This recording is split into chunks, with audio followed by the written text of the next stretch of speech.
Halo sahabat Bolotani Milenial semua, kembali bersama channel Bolotani Milenial. Ya sahabat Bolotani semua, di depan saya sekarang sudah ada dua buah herbisida ya. Yang pertama ada produk dari Petrosida Gresik, ada Meto. Yang kedua adalah produk dari eh, PT Spektrum Geo Indagro ya. Ini dari PT Spektrum Geo Indagro ini produknya bernama Mandoxon. Dua produk ini adalah herbisida ya. Yang pertama kita bahas dulu masalah herbisida sistemik, itu produk dari Petrosida Gresik. Ini ada yang namanya Meto ya. Meto dia dengan bahan aktif IPA glifosat 490 SL ya. Kemudian yang kedua ada Mandoxon, itu dengan bahan aktif paraquat diklorida 276 SL ya. Ya, apa sih perbedaan antara IPA glifosat dan juga paraquat diklorida ya? Ya, untuk IPA glifosat sendiri itu adalah bahan aktif yang dia itu bersifat secara sistemik, atau dia itu mengendalikan gulma ataupun tanaman-tanaman yang lain seperti jenis rumput-rumputan ya. Gulma intinya, gulma dan juga rumputan itu dia itu dengan cara memutus jaringan yang akan menyuplai ke tanaman. Jadi untuk sistem kerjanya yaitu agak sedikit lambat, berbeda dengan yang namanya Mandoxon 276 SL dengan bahan aktif paraquat diklorida. Dia itu sistem kerjanya secara kontak, itu dengan cara dia itu menghambat atau merusak sistem fotosintesis pada klorofil ya. Jadi dia itu menurut kita itu dia itu menghancurkan dapurnya tanaman ataupun juga rumput di situ ya. Karena di daun itu kan tempat dia berfotosintesis ya, di klorofil itu. Nah, dia itu sistemnya kontak, yaitu dengan menghancurkan sistem fotosintesis di klorofil, sehingga untuk produksi zat-zat yang akan menyuplai ke tanaman gulma itu dihambat ataupun dihancurkan. Jadi sahabat bisa mengetahui apakah herbisida itu bersifat sistemik ataupun bersifat kontak ya. Ini kalau kontak itu dia ketika disemprotkan ke gulma atau ke rumput ya, dia itu kalau tidak terkena hujan atau terkena embun ya, dia itu akan dalam restan sekitar 1-2 jam itu sudah akan terlihat perubahan di tanaman rumputnya atau di gulmanya, itu sudah kelihatan mulai ke coklat-coklatan atau mulai hangus ya, mulai layu ya.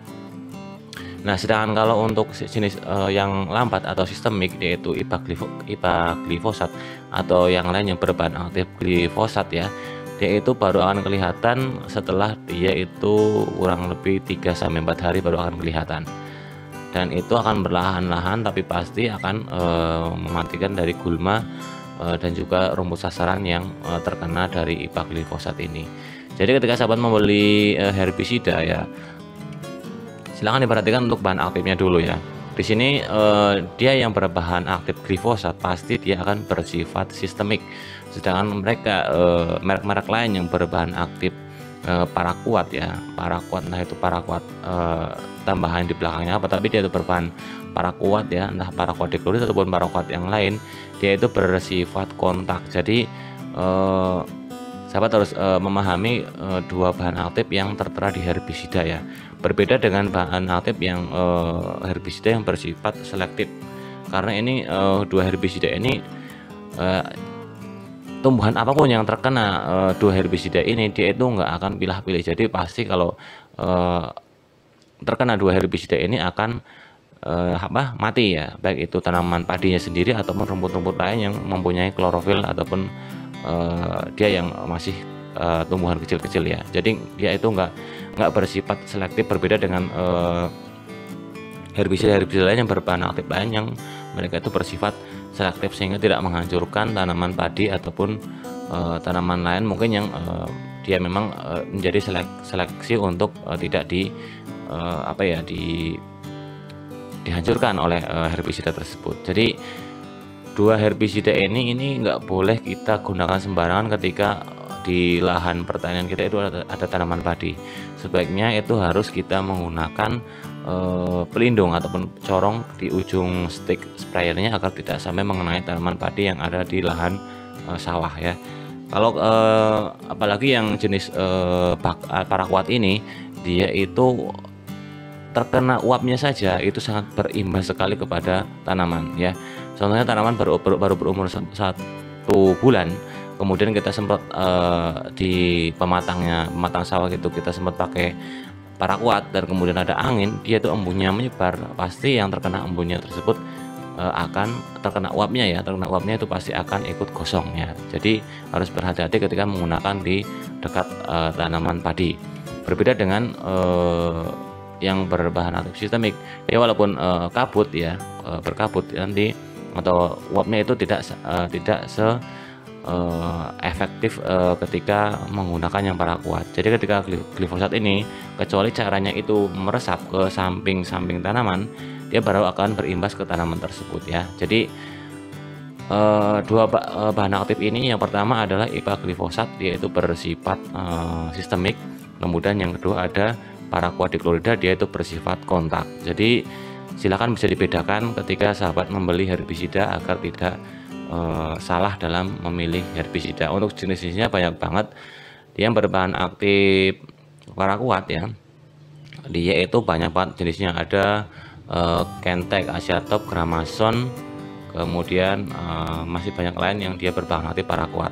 Kemudian yang berbahan aktif IPA glifosat ataupun sistemik masih banyak, ada Sidalaris, Obin, kemudian ada Sapu Bersih ya, ada Rida Up, kemudian ada lagi yang lain yang bersifat secara sistemik ya, seperti itu. Jadi demikian informasi mengenai dua bahan aktif yang banyak banget digunakan untuk produk herbisida yang ada di Indonesia, yaitu yang pertama ada IPA glifosat dan juga ada paraquat diklorida ya. Dua bahan aktif ini sangat banyak banget digunakan oleh produsen herbisida yang ada di Indonesia seperti itu. Jadi agar tidak salah pilih, silakan sahabat pahami dulu dua bahan aktif yang tertera di dua herbisida ini ya. Mudah-mudahan bermanfaat untuk sahabat Polotani Milenial semua. Jangan lupa yang baru bergabung bersama channel Polotani Milenial, dukung terus channel ini dan untuk terus bisa berkembang dan juga bermanfaat buat sahabat Polotani semua. Sampai jumpa di video selanjutnya. Salam Polotani Milenial Indonesia.